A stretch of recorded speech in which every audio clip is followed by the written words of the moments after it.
The online casting series continues with Voquent. You're a voice actor. You're an entrepreneur. You're a VOPRENEUR. Welcome to the Everyday VOPRENEUR podcast, your guide through the business of voiceover. You need a mobile-friendly demo player on your website that works across any device and platform. VoiceZam has you covered. The player is easy to install, can be skinned to match your site design, and makes your demos instantly downloadable. It even offers options for video and analytics. Sign up for VoiceZam now at voicezam.com/Marc Scott, and you'll receive a free $25 credit to your account. View the full offer details and sign up at voicezam.com/Marc Scott. The VOPRENEUR podcast. Hey, it doesn't suck. Not as funny as Conan, not as cute as Seth Meyers, not as smart as Colbert, but he's one of us, and that counts for something.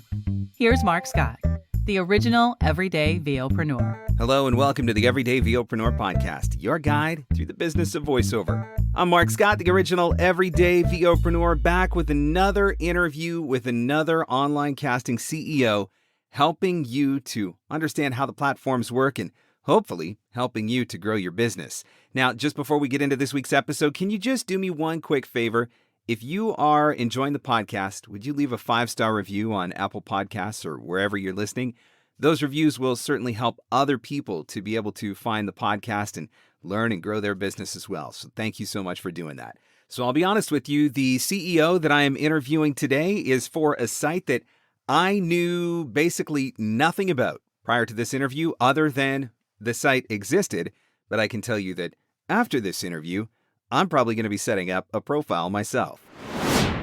When we think about online casting, we tend to think of pay-to-play sites like Bidalgo or Voice123, but those aren't the only options out there for voice actors looking to use internet services and platforms to find auditions and get connected with buyers. One player in the game that isn't talked about as much, but hopefully we'll be talking about more after this, is the UK-based site that works under a slightly different model. And to help us understand it a little bit better, welcome to the show, Miles Chicoine, CEO and co-founder of Voquent. Hey, Mark. Thanks. So the first thing that stood out to me when we started talking, because you're a UK-based site, is you're not British. Okay. Yeah. Right. I'm actually from Montana. Okay. I think I would have to probably take longer than an hour to explain all my travels over the world to tell you how I ended up here in the United Kingdom. But long story short, I'm an American that lives in the UK. So, yeah. I was going to say, I'm sure there's probably an interesting story about how a guy from Montana starts an online casting site in the UK. But we do have to ask that question because online casting, as I think many people have learned as they've been listening to this online casting series, it's really stinking hard to start a casting site. And there are a lot of other casting sites out there. So why put yourself through the pain? What was the deciding factor of, you know what, I'm going to start Voquent and this is what is prompting me to take that journey? So the jury's still out on if I had an actual understanding of how much pain there would be about whether or not I actually would have started. That's I'm going to just admit that right now. It has been extremely challenging, but it's also extremely interesting. So the story of Voquent begins with me not even working in the industry, which was about, 4.5 years ago. And I did have a friend and colleague, Al, who's my co-founder.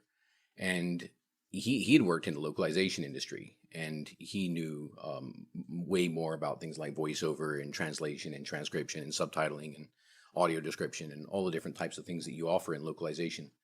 And I had come from a systems and software implementation background. I had no knowledge or experience of voiceover at all.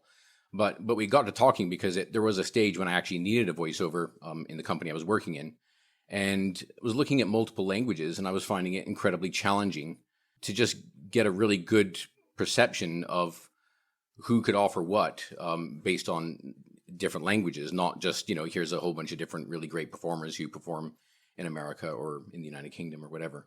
There's a lot of sites that operate in their local language, and then they say, and we also do international. We also do other foreign languages. But they don't really have anything to show for.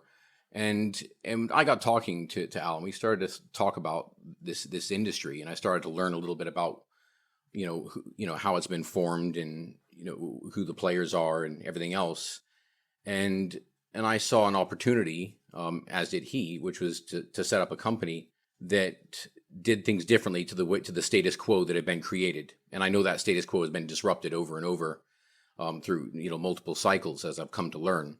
And that starts obviously way back, and then eventually once the internet boom happens and people started drifting away from agencies and working more independently for themselves as freelancers, and then the emergence of obviously all the the websites and the P2P sites, of course.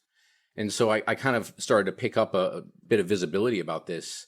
And the more I looked and the more I thought about how people were operating, I thought, well, this can definitely be done better with technology. And the opportunity is to really think about offering localization services as a production outfit, where you've got something interesting to offer. Because if you basically said, oh, I'm going to set up a website that says we offer localization and production services in languages, whatever you want, translation, subtitling, you name it.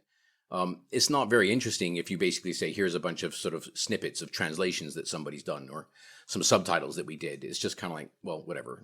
That's what everybody can do. But voiceover, offers a really unique window into the localization industry. And that's at the point where I thought, well, there is a gap here. And that gap is offering granular access to accents in a sample form, not in a, here's my reel, here's my picture. I'm really established. I'm great. Here's my reels, have a listen, see what you think, maybe hire me. Or if it's on an agency site, get in touch with the agency or whatever. And I thought, well, if you could listen to an actual sample that fits the specific criteria of the language or even the accent and the emotional tone that you're seeking, how awesome would it be to be able to pick and pre-select the people that you think would be really good for that role, or maybe create a whole short list of candidates for a role, and half the work is done in terms of trying to select viable potential people that you could work with. Because as I'd come to understand, that was half the battle, is just getting someone to select someone. Yep. In this industry. An agency just wants one of their voices to be picked, or a voice actor like yourself on you just want them to click the buy button, or get in touch and just get it rolling. They've made their decision, they like you, they want you, let's go forward. And so half the battle is solved if people can already shortlist in a granular and very effective and accurate way. And so it was from that the idea of Voquent was born, which is create a gateway to the production services that we can offer with voiceover, and do that in a way that offers that very effective sort of accurate drill down if people want it. And it's from that basis that it was obviously going to grow, and that it's obviously attracted a lot of interest. We kind of, I guess to some extent, we kind of gamified it. And I'm a big gamer. I love games. I've always played games. I'd even tried to have some success in the gaming world developing games, but that's another story. So yeah, I think that's kind of where Voquent started. But I can tell you one thing is that right out the gate, I knew that what I didn't want to do was build another P2P site. When you're talking localization, let's just clarify this for people. I'm assuming you're saying, okay, there's a multinational who's based in X country, and they need the same script voiced for each one of the regions that they operate in. And so they need it in English, and they need it in Italian, and they need it in Spanish, and they need it in Arabic or whatever. Yeah, that's what you're talking when you're saying localization, correct? Yeah, I think the thing is that localization as a service, really sort of spans voiceover, translation, transcription, subtitling, dubbing, ADR, and closed captions for the most part. And any one of those is a gateway to the others. If you establish a client who you can offer a service to that in any respect of that, you have the potential to offer them other services as well. And that's why there's a lot of translation companies that will claim that they can do anything voiceover related, and they'll sub it out to an agency, or they'll sub it out to different freelancers or whatever. But they're trying to create that, all-inclusive, we can do everything package. And that was important to me, because I felt that, from day one, the clients are the ones with the money, and the clients have requirements that often are greater than they themselves have foreseen. And if you can provide all the necessary services to give them a turnkey package, then you can get more clients. Yeah, I mean, the one-stop shop thing, right? That's important. Yeah, it's not everybody wants that. Yep. I would say that there is a much larger proportion of people who don't want a one-stop shop. They want to, they want to manage as many, straight to source relationships as they can. And I don't think a lot of those types of people come to our site or use us, and that's okay. Any of these online casting sites, I've had the opportunity to interview a number of them now, and each one of them has a slightly different take on how they're doing things. So every one of them has what I would call their value proposition. So yeah. I'm guessing that at least part of your value proposition sounds like the localization element and being able to provide a very diverse pool of voices. What else is there to the value proposition that makes Voquent different from any other platform, or is that the main thing that you're looking at? That is primarily the main thing. I say primarily because there's always opportunities that you hear about or come across and go, oh wow, we could potentially be involved in that, or we could do something along those lines or whatever. But when you're building up relationships with clients, effectively we're operating as a production house in reality. That's what we are. And there's always the opportunity to look at, what is the full scope of services that we can offer these people. Can we do more for them? Is there any other service? Can we partner with another company, or partner with a studio, or partner with another outfit that can also offer these things and build and build and build? The value proposition is all to the client. We don't, the difference between us and I guess other sites that really kind of showcase voiceover is the vast majority, if not nearly all of those sites, really focus on trying to sell to the talent, which is, you should join us because you'll get work here. You should join us because you'll be able to get more jobs. And, this is how it works. You go into the posting board and you audition and audition and audition. And that's their kind of, approach, which is to kind of sell to the voice actors. I don't want to sell to voice actors. That's not what I see as a sort of a growing revenue stream. I think in many ways that's why some sites have tried to do that, and then they kind of peak out and they run out of steam because there's only so many people that want to pay to be on a site and be visible on a site, and you've got a demand now to meet, and if you can't meet that demand, that leads to disappointment. Yep. And rightly so. If somebody paid for something, what are they getting for their money? I didn't want to have to deal with that challenge, because I don't think that the premise of a voice actor getting work should be something that they're having to pay for. It just defies logic to me why you would want somebody who's going to supply something to have to pay to supply. That philosophy is going to make you very popular in this industry. Well, I think it makes us popular to the extent that, yes, we've grown. I mean, we have obviously a lot of voice actors on the site now. Yep. I think we're coming up to like 24,000 or something. Oh, wow. Okay. And I think the thing is that there's always an attraction if it's free to sign up. What have you got to lose, right? Yeah, sure. There's no money being exchanged, and so why not? There's a little time to set up my profile, add some audio, and then wait. But don't get me wrong. There's lots of people that have said, "Hey, you've got so many voices. Don't you think you're missing a trick? You could be charging these guys." Yep. And I think that whole idea of the low-hanging fruit of creating a membership site for voice actors is I just don't think that scales at all. I don't think that there's real growth aptitude with that approach, because there's a finite number of professional voice talent that are good at what they do, that can offer a really great quality service. But I would say that there's a far greater number of clients out there that are looking for that kind of assistance, as well as anything else in relation to production, and therefore focus on the client. Yeah. I mean, the other thing I think about too is there's already a handful of sites that are charging voice actors, and there comes a point where the voice actor's got to decide, like, can I really afford another membership? Is it really worth it for me to get another membership? And especially when, and I know we've seen this in the past too, where you see voice buyers, we'll call them, who are posting the same job across multiple platforms. And so now you're paying subscriptions for multiple sites and seeing access to the same jobs. Same editions. Is really frustrating in and of itself. So on your site, it says, we provide approved, authentic, native-speaking voiceover professionals in every language and accent. So talk a little bit about your approval process. I'm assuming that this means that anybody with a microphone can't just sign up and get a profile. So you are vetting in some way? Yeah, we get a lot of people that sign up that don't even get approved. And that's just because they're not working with any professional audio. You can hear it. Yeah, we've got audio engineers here who are not people who've dabbled in, been told how to do a job. They're all professional audio engineers. That's their background. That's what they do, and they can hear instantly whether something has been recorded in a professional recording environment or not. And we don't accept those types of samples. And you can create a profile and just keep trying until the samples will get accepted.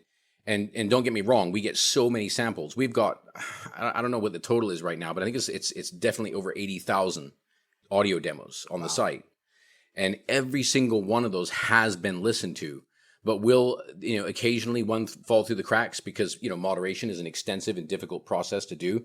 Yeah, it'll happen. But for the most part, and also I would argue that there are some really, really niche, unusual languages that exist in this world, right? Yep. Most, I think we offer more languages than any translation company in the world, any voiceover company in the world, anyone, because we can track it and we can get in touch with the people and we can offer it. And so the thing is that when we were building up a catalog of languages, there's some really, really, really rare languages that might still be spoken by, say, 50,000 people, but they're all in one really secluded place. Sure. And so, a language like that, it might be that we're willing to forego some of the quality just to show that it's there, to demonstrate the capability. But when it comes to mainstream voiceover in mainstream markets like, Western nation markets, we expect it to be a full professional recording. And if it isn't professional, it'll get knocked back. That's really great to hear, because I can tell you from interviewing CEOs of other online casting sites, the number one complaint that kept coming up from voice buyers across these different platforms was bad audio quality. And, you get 100 auditions and half of them or more sometimes get eliminated right out of the gate because the audio quality stinks. And so, that's a byproduct of certain sites that will, allow anyone with a credit card to sign up, I guess. And so knowing that you are going through that vetting, and particularly on the quality of audio, right off the bat, that says to me that you're probably impressing and scoring more points with your buyers because you're not wasting their time with bad sound. But it also says, hey, competition level on this site is probably going to be a little bit higher than some of the other sites too, from a talent perspective, which I don't think that's a bad thing. It is definitely competitive. Probably one of the most requested features that we get on a regular basis is from voice actors all over the world who say, isn't there any way that I can pay to be more visible on the rankings for these languages? The answer is always no. Sorry.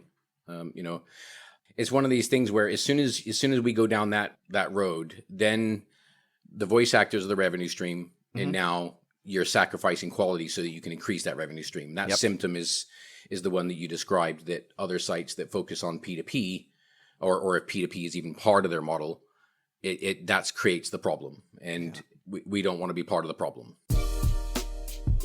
One of the biggest things that keeps voice actors from using platforms like Instagram or TikTok is they don't know what to post. Or at least they think they don't know what to post. So let me ask you, is that what's holding you back? Is the reason why you're not posting Instagram Reels because you don't have any creative ideas? Is the reason why you have never set up your TikTok because you don't know what kind of videos to create? Let me help you with that. I've created a new free resource that is designed to give you a little bit of inspiration and motivation. It's 20 different ideas that you can use for Instagram Reels and TikTok videos, and you can download that free resource now at markscottcoaching.com/20 video ideas. markscottcoaching.com/20 video ideas. I feel confident that once you've had the chance to go through this resource, you're going to have some great ideas and you're going to be producing some great content. The website again, markscottcoaching.com/20 video ideas. Now back to our show. So correct me if I'm wrong on this, but one of the things I think is a little bit different about how you have built your profiles, and you touched on this a little bit. So generally, if I go out and I get a demo done, that demo is a 90-second demo that's got a 90-second commercial demo, and I've got a 90-second explainer demo and a 90-second corporate demo. Is it fair to say that Voquent you're focused more on individual clips rather than demos as a whole. Is that correct? It's really good that you've actually mentioned that, because it probably represents, I think, the first really big stumbling block, the first really big challenge. Because when we set up Voquent and there was nobody on the site, and so we were, racing around trying to find voice actors, saying, "Hey guys, you could be on here. Yeah, we could maybe do something." That process was really, really tough, because people were like, "Here's my reels, bye," and we were like, "Well, we want samples. We don't want reels." Because if you index reels the way we index samples, the real problem is that all the material that's on the reel is getting lost, because otherwise you'd just be saying, here's a commercial reel with tons of different stuff, and then you have to identify at what point on the reel that they should listen to. A client will listen to a voice actor for maybe a couple of seconds. That's the reality. Yep. And they'll go, yep, or they'll go, nope. And so the first sample is the most important one. And what we wanted to do was say, well, let's help the voice actor's first sample that's relevant be the one that's played by making it the only one that matches the criteria. And the only way that it would be, a shot in the dark, a sort of a throw enough mud and see what sticks type situation, is if the client had not actually identified any defining attributes. They just literally hit search and just started listening to people. Sure. And at that stage, because they're not, being more selective about what they want to hear, they're not saying, I want to hear people who are speaking with an authoritative voice or a conversational voice, or I want to hear more of a nurturing type tone or whatever. When they don't specify the things that are matter to them, they're going to get more generalized results, and then it's a bit more random. And I'll be happy to come clean on this. There is a large number of people who just don't perform any kind of criteria at all. They're happy to tell you after they've, told you that they don't like half your people, or they've listened to 20 different demos and they haven't found what they want, but they don't actually perform the search. Right. That's never been a problem. That's just about educating the clients. But Sure. but yeah, initially it was really hard. Voice actors didn't have this idea that they'd create this big catalog of audio samples, that most of them would have just a few reels and they would be working off of that. And we worked really, really hard to sort of educate voice talents that that's not the way we want to work. And it was only until this year that we actually even allowed reels to be uploaded, which was a big move for us, and one that we were nervous about, because we didn't want to ultimately sort of start to spoil the database, as it were, with lots of long reels where they're not going to be fully indexed, and therefore people's best stuff that matches what people want isn't going to get heard. The clip format, to me, that's like the next disruption, because demos are obviously the way that we've done this forever. And it used to be, once upon a time, you got a commercial demo and you had a narration demo, and you had those two demos, and that was all you needed. And then we got to a point where it's like, now you need a commercial demo and a narration demo and a gaming demo and a character demo and an explainer demo and an e-learning demo. You're right. You need 20 different demos, one for each of the genres that you're doing. I think the clip thing now makes so much more sense, though. I mean, first and foremost, because you already touched on, people don't listen for very long, right? So you've only got 2 or 3 seconds to catch their attention. You want to make sure that you're giving them exactly what they're looking for in those 2 or 3 seconds.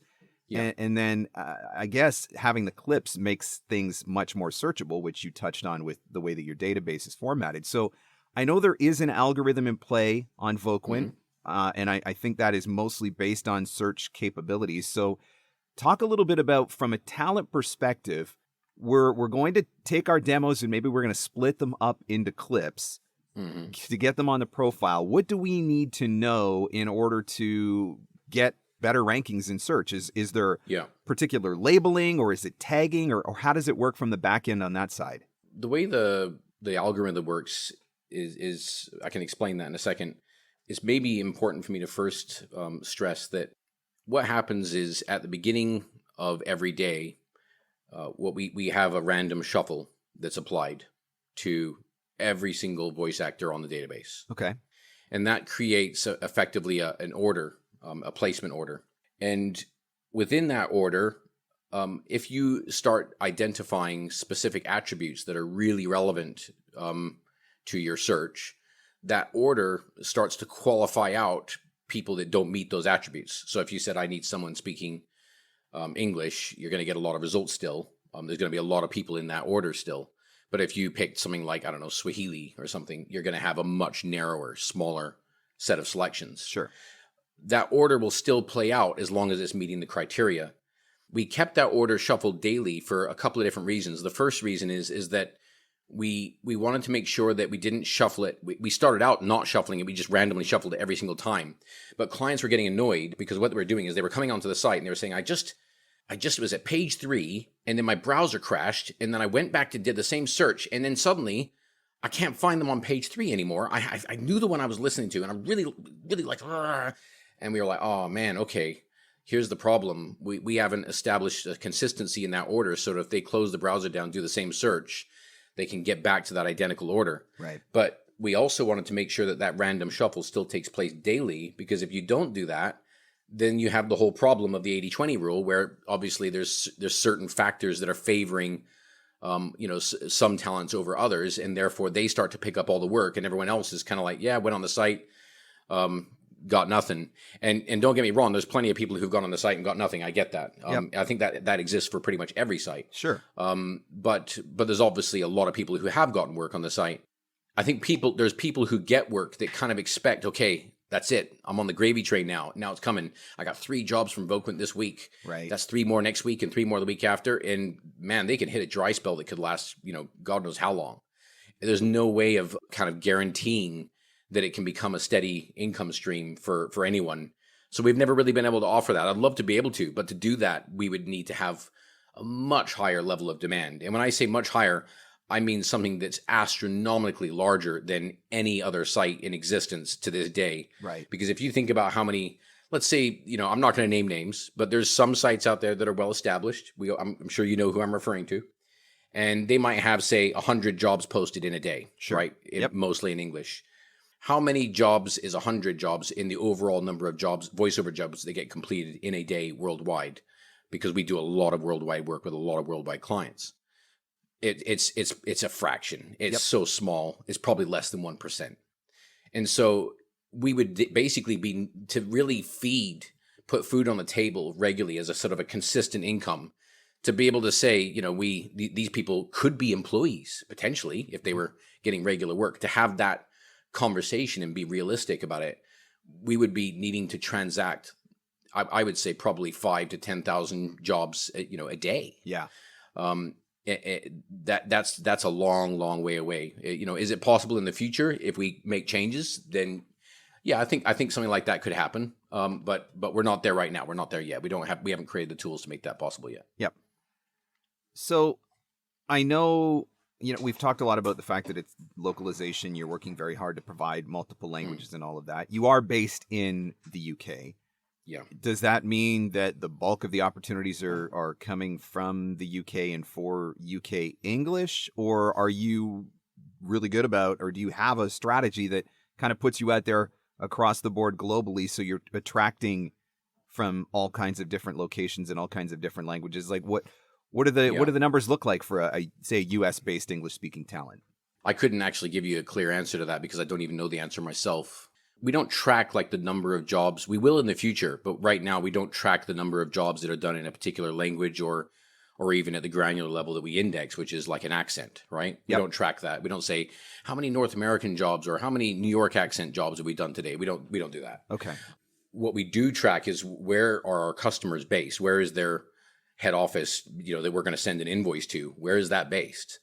And I would say probably 20% of the market is North American. Okay. Which is obviously means that we've got a really big untapped market in North America, particularly the United States. It's obviously a huge economy. I'm American. I'm more than well aware of that. But our work comes from literally all over the world. We section up all the, from an accounting perspective, we look at all the continents and then we divide that into regional breakdowns, kind of like by the sort of UN denominations. And so we look at North Africa, we look at Middle East, we look at Southeast Asia, we look at South Asia. Those are different areas. And I would say that UK work specifically, because we're based in the UK, we don't include the UK as part of, say, the overall sort of reporting purposes of Europe. it probably represents about 40% of our clients are Okay. UK based clients, but the rest are distributed, all over the world. And it's wild on how it goes up and down. I mean, until last year, we thought we were seeing trends where we could see each and every area was kind of just working its way upward at a very kind of steady pace. If you look at over 3 or 6 month periods, we would just see those lines all look the same. They're all on pretty much the same trajectory. What's been really interesting is this year. Wow, trajectories are all over the place. It's like we can't forecast where the work's going to come from, because one month that should have been really good month for, say, UK work, we're getting virtually nothing. And then, a ton of stuff comes in from South Korea. I mean, you tell me. I don't know how that works. I don't know why it works that way, but it does. So have you noticed any shifts? I know you said you try to track trends, but it's sometimes difficult. But obviously there's a lot of economic concerns, and that's globally, right? I mean, the UK is in a pretty rough spot right now, but so is Canada, so is the United States. Yeah. Inflation, interest rates, all that sort of stuff. Have you noticed that at all on the site, as far as, are you seeing less work? Are you seeing maybe different types of work that, more of this and less of that? Or have you noticed any shifts like that? Yeah. I mean, we do see patterns that develop, like after COVID kind of was in full swing, we noticed that the trend for people who were asking for, clients that wanted voiceovers specifically, they were often wanting to get voiceovers that sounded upbeat. Mm-hmm. They wanted, it's almost kind of like an emotional reaction to the suffering that everybody had in COVID. Yep. And they just wanted to change the mood and change the tempo and say, hey, just get something that's a bit uplifting. And we noticed a really big trend towards upbeat voices from, I think, sort of what had been, I guess, a sort of a consistent sort of drive for more conversational, sort of approachable type tones and emotions. So I think those markets still there. In terms of the overall shifts, where are the real distinguishing patterns? It's like I said, this year is all over the place in terms of where stuff is coming from. I mean, right now, touch wood, we're still growing. We haven't had any downturn. I know that there is sites that have had downturn. I know that if you look at Fiverr as an example, they've been absolutely decimated.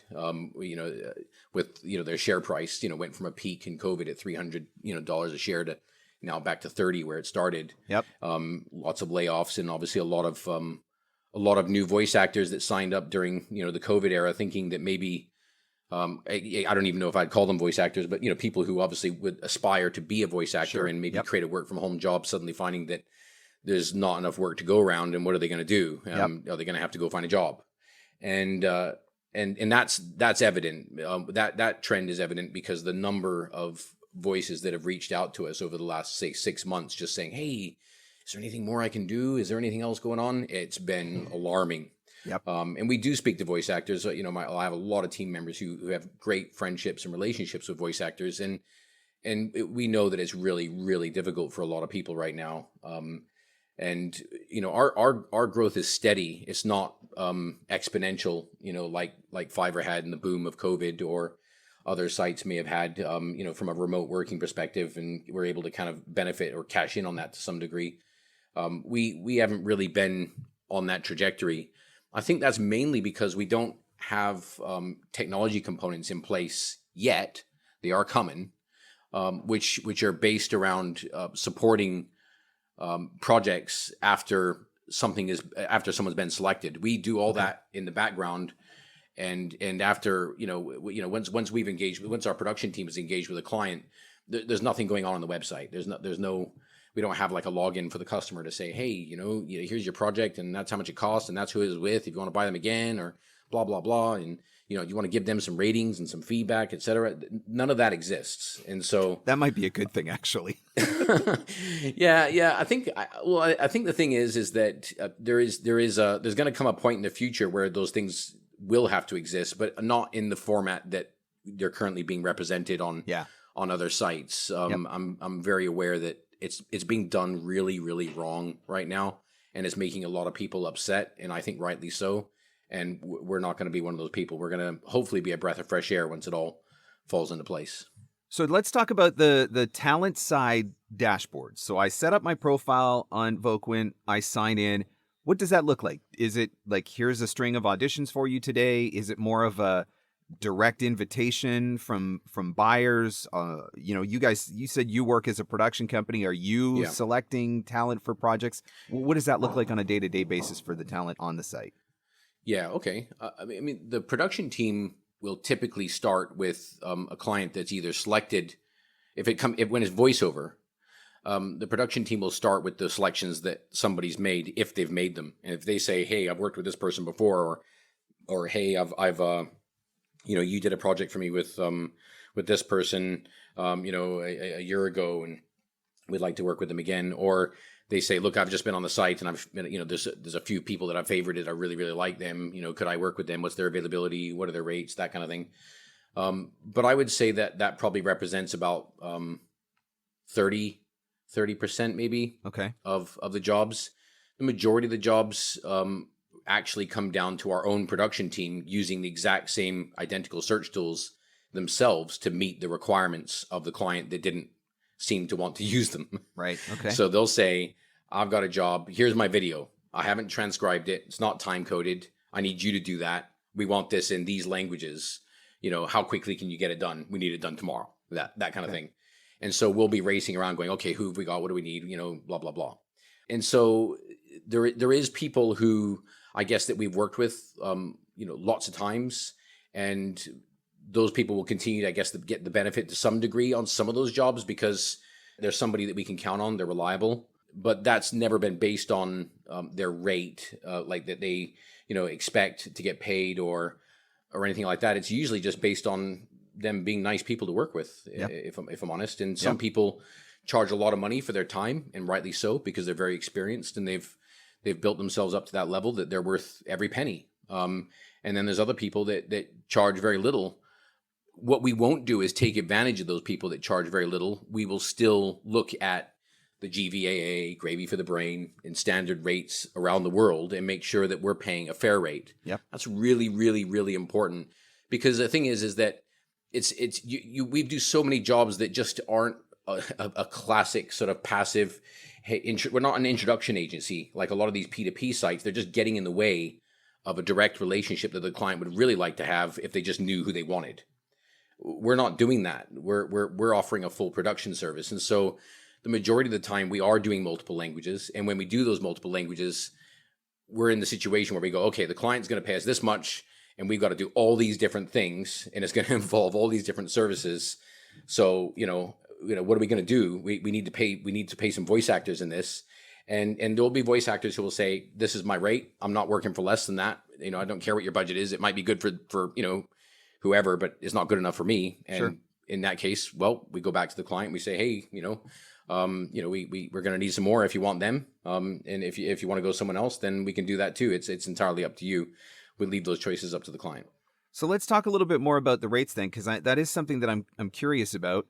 I mean, obviously, if you're working on localization, you're working with companies from a lot of different geographic locations, and you're obviously working with talent from a lot of different locations. You mentioned the GVAA, but we know that the GVAA really is a U.S.-based rate guide, and I mean, I know I'm Canadian. Rates for voiceover in Canada are way different from rates for voiceover in the United States, and I know that they're different from voiceover rates in the UK. So how are you handling all of that? Is it generally a set budget?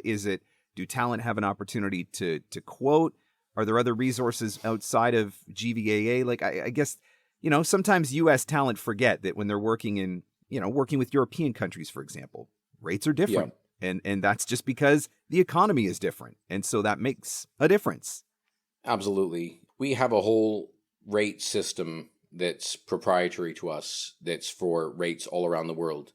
And there's going to come a point where we can expose that to the benefit of voice actors to understand how they themselves could charge, a market standard rate that would be effective, whether that's on the high side or the low side. But we have our own rate system that we know that we need to use to be able to quote a project for a client who has a requirement for, 10 different people all speaking English, but in different roles, or, 10 different languages or whatever. So So we've got that, but we don't expose that right now. To do that, I think what we would need to do is put together something that's comprehensive enough to make it clear so that everybody can understand how to use it as their own benchmark. But let's say that a client came back and just said, hey, I'd like to work with them again. It's pretty straightforward, right? We know what their rate is. We would expect to make 20%. And that would get, passed back on to the client at that price. But we would have our own service of audio engineering as well. We'll always clean and edit the file before it goes out. There's lots of voice actors that can do their own audio editing, which is fantastic. But there's also a lot that can't. And we have to guarantee the same standard of work no matter what we do. Yep. And therefore, we add that to a project. But if somebody can do their own audio editing, then, well, we don't need to. If we don't have to touch a file, I'd say very rare still. But that's because we have got audio engineers who do it every day. That's all they do. Yep. Then yeah, that's going to be a pretty straightforward transaction. I would love, man, to have more work like that. That would just be great. Yeah. But I think that people use other sites for that type of work. I don't think clients are interested in working for us for that type, and that's why we don't get those kinds of inquiries a lot.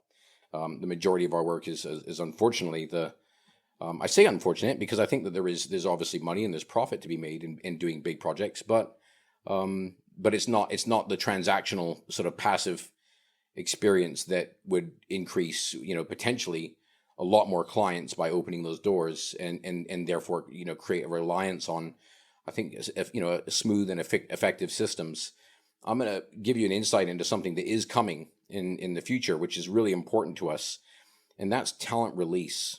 I'm sure you know what I mean by talent release. Yeah. You're talking as far as for usage of audio and yeah.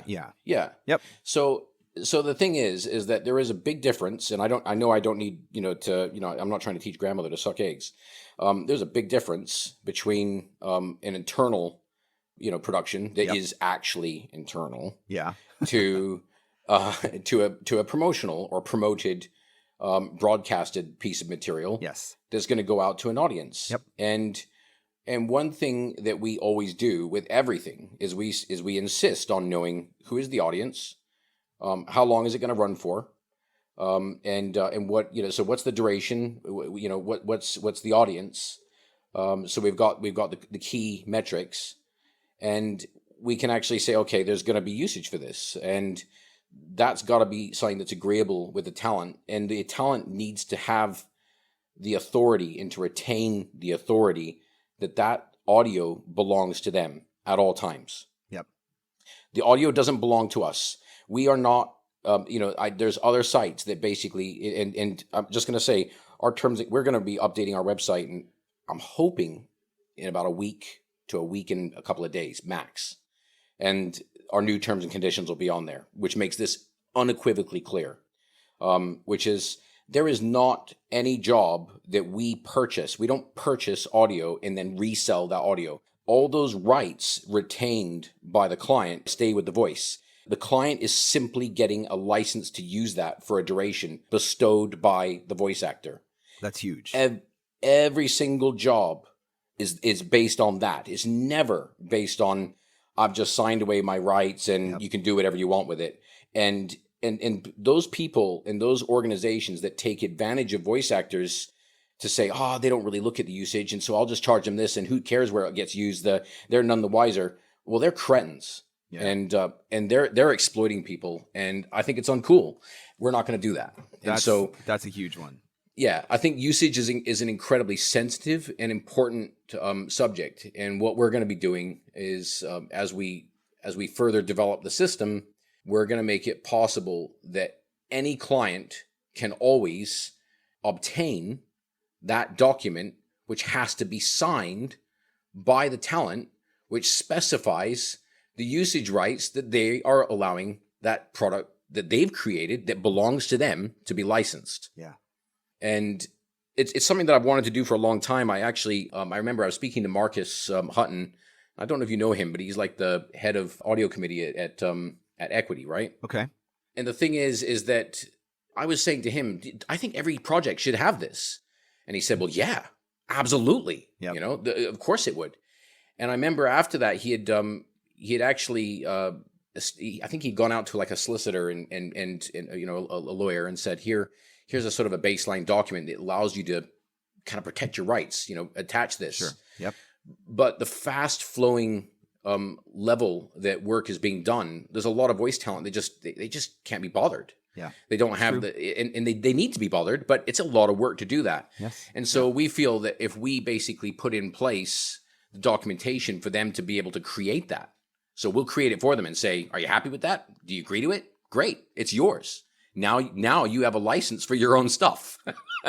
And now it stipulates quite specifically what that license is. And that license is really important because if a client's going to use that beyond the term of the license or beyond the reach of that license or use that in some other medium, well, they're outside their license agreement and it's time to renegotiate with the talent to be able to continue to use it. Otherwise, we have a legal issue. And that's a battle that we can fight on behalf of the talent. And so that's really important. That's something that different online casting platforms have attempted to address. I don't know that any of them have addressed it fully successfully yet, but it is also a complicated issue to try to figure out. So I love to hear that that's something that you're not only aware of, but you're very actively trying to come up with a solution for. Because, I love it when I see a project that says it's just going on the internet. And I'm like, oh, good, that's only 5 billion people. So, no big deal, right? So it's nice to hear that that's something that you're that is in the works. So talk to me a little bit then. We know the site is free for talent.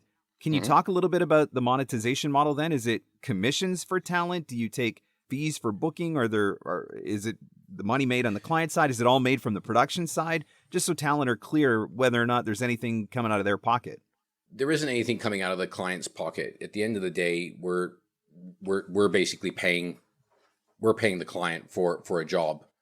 And if that's part of a complex project, then that might be priced differently to where it's a, like I said, if it's a very, very basic, simple sort of passive one-to-one, here's somebody who wants somebody, they just want to know their availability, and it's an easy 20% job on that. I think the thing is that once you start to look at all the other complex components of a bigger project, if you're having to provide loads of casting assistance and you're basically providing a whole sort of casting management process, you can't do that work for free. No. And so we charge for that. If we're mixing and mastering audio, we're charging for that. That's different to editing, obviously. Yep. Sure. If we're having to basically burn in subtitles, we're charging for that. If we're basically having to do all the video encoding, we charge for that. It's going to be dependent on the country that it comes from as well. So we can't charge the same rates to an American client that we would maybe charge, an Indian client that we might charge to an American client. Right. But we also know that voice actors in India may not require the same level of remuneration for a job, as part of a project to provide that. Yep. And so there's also studio costs, because we'll get a lot of work where a client will say, I want to do these. And this really hit us hard in COVID. It really changed everything, which is when suddenly a lot of our sessions are live direct, and we just allow the client to just work with the client, throughout the whole live directed session, right? We're not, it's not done in this. A lot of people will say, oh, I don't want to be on some site where I'm constantly doing all these free re-records. We'll charge for re-records, and the voice actors get more money for re-records. The way that they wouldn't is if we would basically say, hey, you really screwed up that recording. Well, I know it was wild and it was offline, but you totally mispronounced that, and it's in your language. Come on. Mm-hmm. But if it's things like, they didn't like the intonation, well, it's going to be a re-record.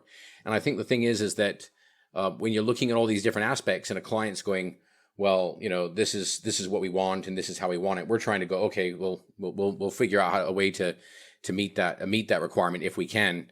There's a lot of clients that we turn around and turn away because they're really looking for us to compete with a P2P site or something. Sure.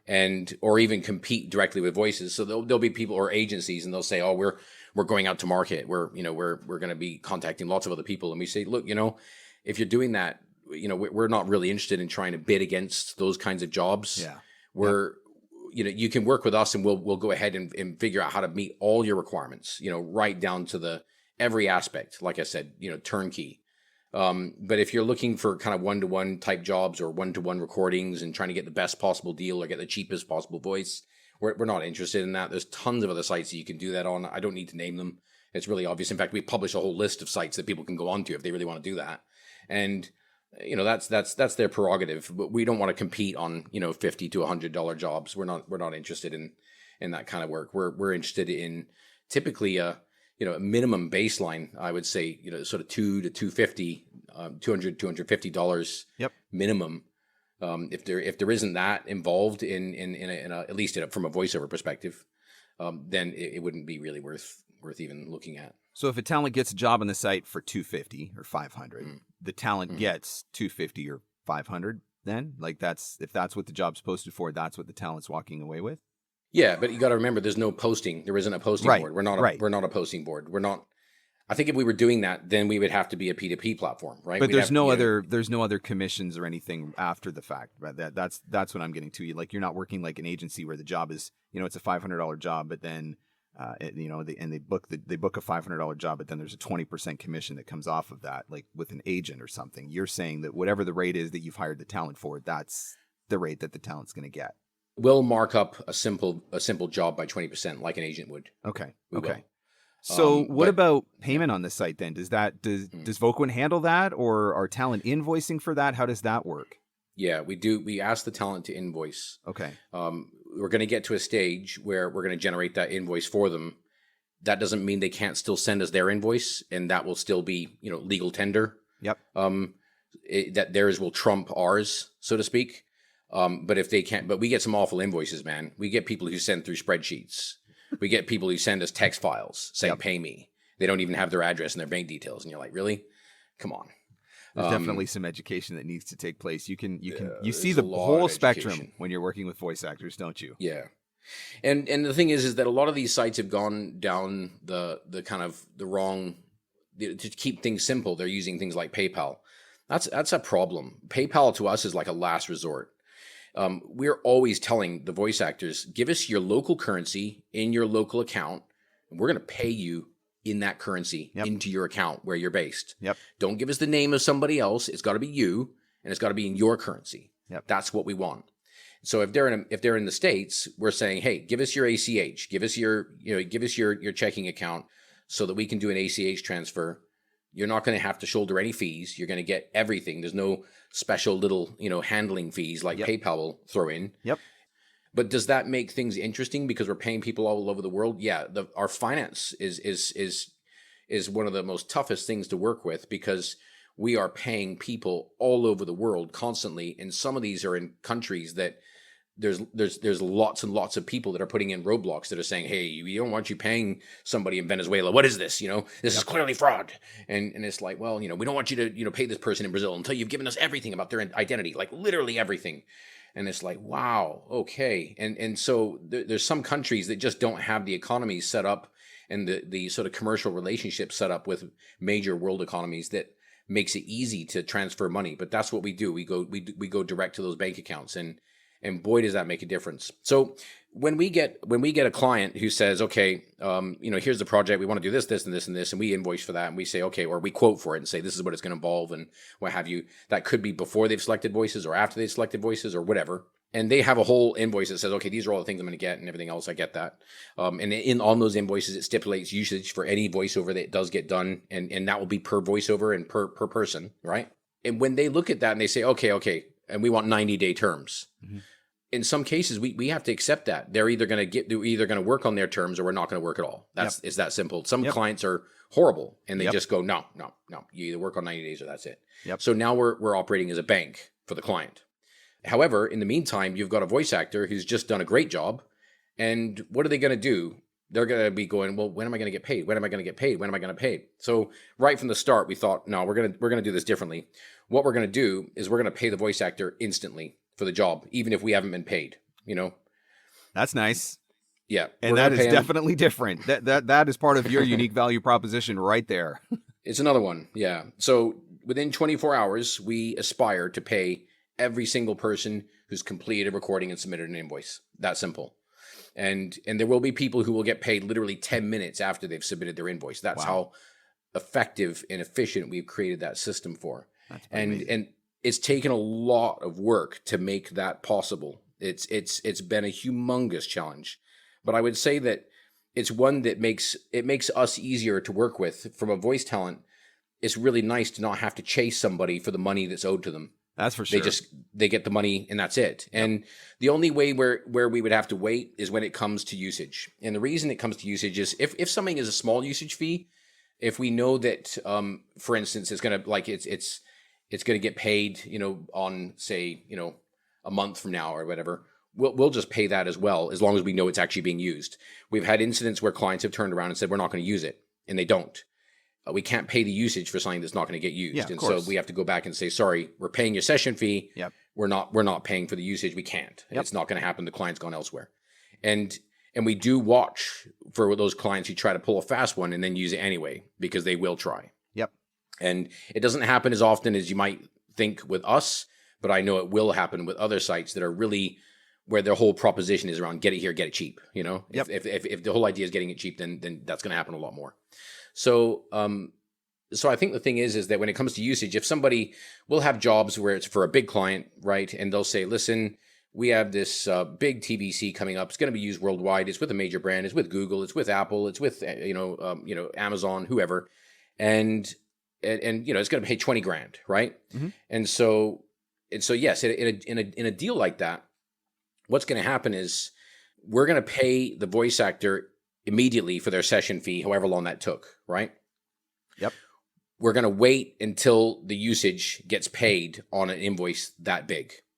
That's the rare exception. Sure. But if it's up to $2 grand, we won't make them wait. We'll just pay it. Okay.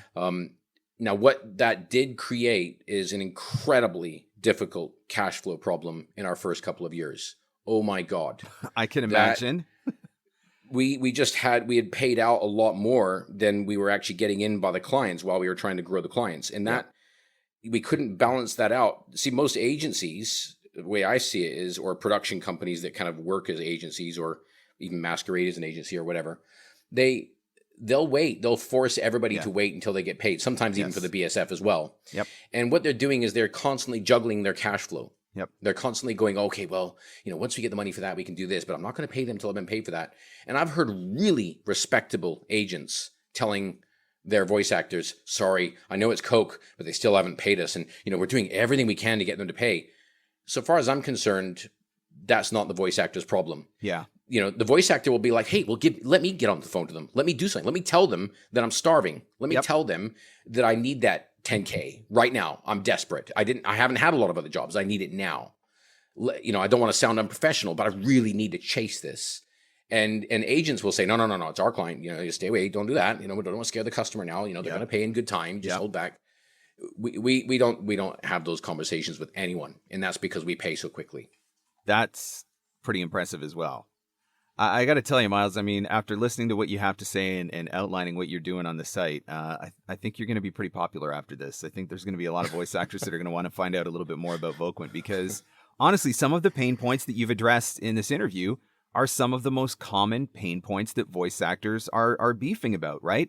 On casting platforms where we are responsible for doing invoicing to the client, it's not uncommon sometimes to chase for 60, 90, 120 days. And maybe the casting site gets involved or maybe they don't, but at the end of the day, they're not going to pay us no matter what. And so that's a big pain point. Usage obviously is a big one. That's a huge pain point. And so some of these things that you're working on and some of these things that you're addressing are the things that really matter to voice actors. And I love to hear that you're working on it in the way that you're working about it, because it sounds like you're definitely doing it with the talent in mind.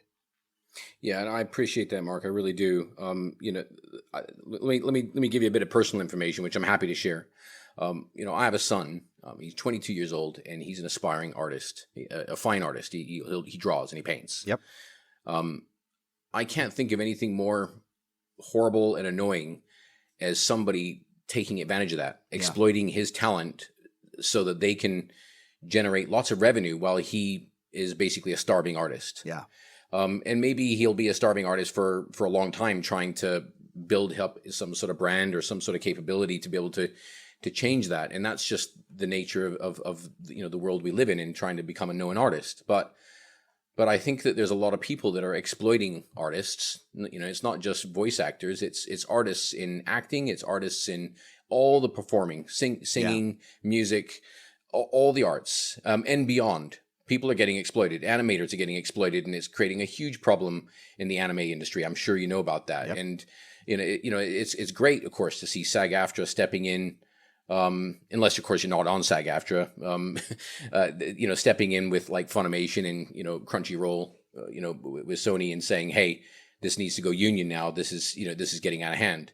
And I think that's definitely the right direction. But there's a lot of people that aren't in those unions, and somebody needs to be standing up for those people. Yeah. And right now, there is people who are trying to do that. I get that. That was the whole basis of the GVAH, is trying to say, hey, know what you're worth and don't charge less than this. You're just devaluing yourself, and you're just losing opportunities. You can charge more if you're doing a great job. And I subscribe to that mentality. I really do. I think it's really, really important to try to do the right thing. And there's a lot more to be done. And I don't mean, I'm unhappy with the things that we've done so far. I just mean that as we build in more functional components that allows us to support clients working with talents in other ways, not just through our own managed services with all our production capabilities. If they just want to have direct relationships, there's more functionality that we can support and provide that will really be about protecting the voice actor. And they're not going to ever have to pay for that privilege. It's just never going to happen. Yeah. So often the best solutions come because of the fact that the problem is personal, right? And so the fact that your son is in that situation and you've made that personal, and you recognize that there's a battle to be waged there. As a voice actor, I will say I'm grateful for everything you're doing to try to make it a little bit better on that side. So the website, if anybody wants to check it out, and I think everybody should check it out because, hey, like you said, it's a free profile. You got nothing to lose. So Voquent.com is the website. I think the one thing that you touched on too is if you don't get approved, that's probably an indication that there's something wrong with your audio, which they just did you a favor in and of itself, because now you've got something that you've got to get fixed. But Miles, thank you so much for everything that you've shared with us. And thank you for, being on the talent side and recognizing what it's like on the artist side and trying to build a platform that is unique and that addresses those concerns. And it sounds like some great things are in store as you continue to work to grow the site and make the changes to bring some of those things forward. Yeah, it's all going to take time, right? You can build something that's really, really cool and does a lot of really great things and has the best intentions in mind, but you still need the traffic, you still need the clients, you still need the interest, and it is a slow uphill battle to build that, whether you're a voice actor trying to get your own direct clients in the world, or you're a site or a company like ours trying to create a louder voice in a big market where you're competing with everyone, right. Literally. Yep. And it takes time, but I think that if you do the right thing and you build really good quality components and you offer a really good quality service and you understand what makes you unique and you simplify that message so that the clients can repeat that uniqueness to other clients and other people they know, then you'll benefit from the same benefit that we've gained, which is growth. It may not be as fast as everyone would like it to be, but it is growth and it will be sustained. And there's things that we can do that will accelerate that, but it takes time. Yeah. Well, we're grateful for everything that you are working on, and thank you for all that you're doing. And again, check it out, set up a profile, the website, Voquent.com. Miles, thank you for your time today. Thank you, Mark. I appreciate it. Well, what do you think? After listening to what Miles said, are you going to be creating your free profile on Voquent if you haven't done it already? I certainly think that I'm going to be doing that. It sounds like a really interesting site, very different from how all of the other platforms work. And as Miles said in the interview himself, what have you got to lose because it's free? I really do hope that you are enjoying this online casting site series and learning from each of these CEOs and getting a better understanding of all these different platforms, because they are all tools that can be part of your voiceover toolbox to help you grow your voiceover business. Did you enjoy this episode? Do me a quick favor.